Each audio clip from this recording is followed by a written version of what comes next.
Wanneer ons dink aan wanneer die stilte breek, dink ons gewoonlik in hierdie tyd aan stories wat moet vertel word, stories van onreg, waarheid, mense wat stil gemaak is en mense wat weer opgestaan het. Vandag stel ek vir Rykie vir julle voor. Wanneer die stilte breek is Rykie se breinkind. Hy het my gebel uit Vietnam toe ek en Sonet op die lughawe gesit het. Toe is ons in Amsterdam. En die uiteinde was dat Rykie teruggekom het Suid-Afrika toe, spesifiek om wanneer die stilte breek te vervaardig, omdat hy gevoel het dat ons kant van die storie die lig moet sien en vertel moet word. Nou Rykie is nie net iemand wat ek lank ken nie, hy is 'n bewys dat dit nooit te laat is om oor te begin nie. Op 61-jarige ouderdom het hy besluit genoeg is genoeg. Hy het Suid-Afrika verlaat en 'n nuwe tuiste in Vietnam gevind. 'n Rustiger lewe, 'n eenvoudige bestaan, 'n nuwe begin vir hom. En dis vir my lekker om te sê, vandag ruil ons rolle. Rykie skuif voor die kamera in en ek tree vir 'n oomblik terug. Hy gaan sy storie vertel, eerlik, sonder filters, oor hoe dit moontlik is om weer te begin. Selfs wanneer die wêreld vir jou sê, jou tyd is verby.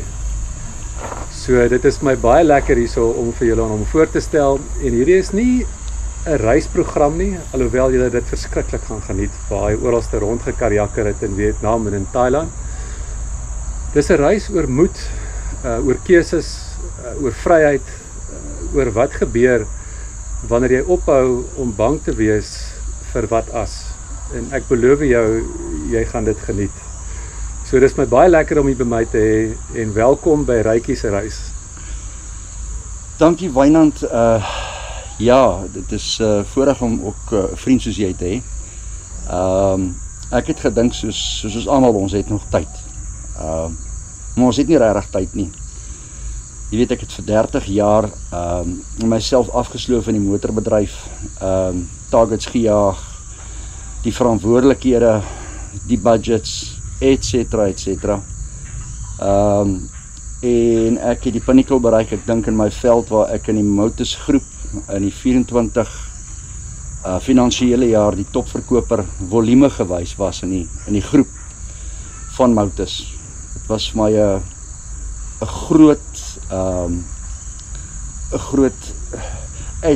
het was great, het was lekker, die erkenning was daar gewees.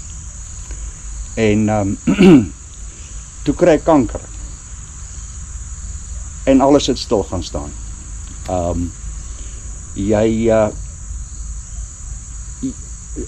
Dinge gebeur nie meer om jou nie.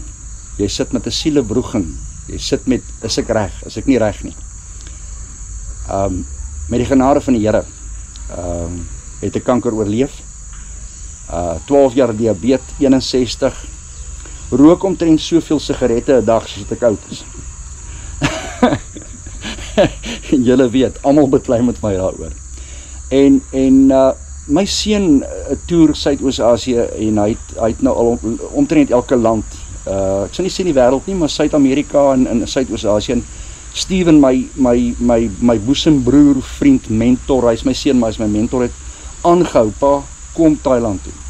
Jy kan nie so aangaan nie. Kom Vietnam toe. En hy het eendag my ID-nommer gevra oor die foon, het my gebel uit, ek dink Champagne of somewhere, en hy het my gesê, pa, gee my ID-nommer, en ek het gedog is vir papierwerk, of vir een of ander polis, of vir ding, en 'n uur later, toe stuur het my 'n vliegtuigkaartjie. En my vliegtuig was geboek gewees vir die 24ste Februarie 2025, en einde Januarie, toe sit ek my bedankingsbrief, nie aftrede, nie bedankingsbrief, op my baas se tafel neer. En ek het die oggend van die 24ste 8:15 my paspoort gekry en ek was 1 uur op Singapore Airlines op pad Singapore en dan Bangkok toe. So ja, ek het in Vietnam, ek het in Thailand aangekom.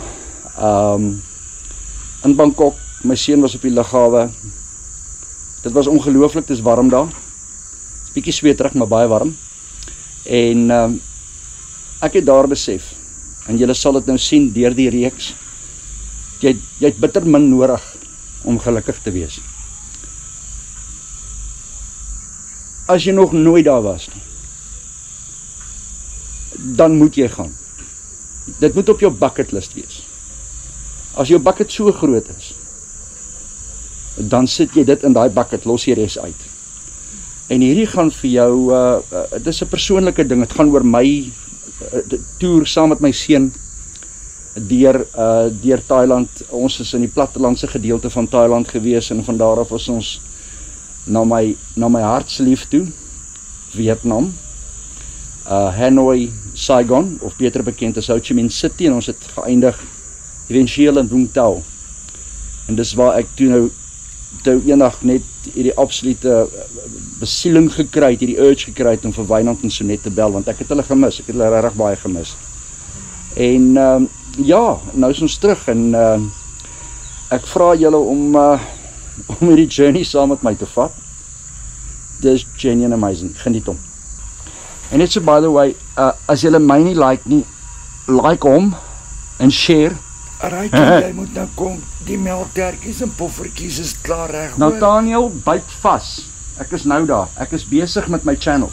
Okay julle, dankie.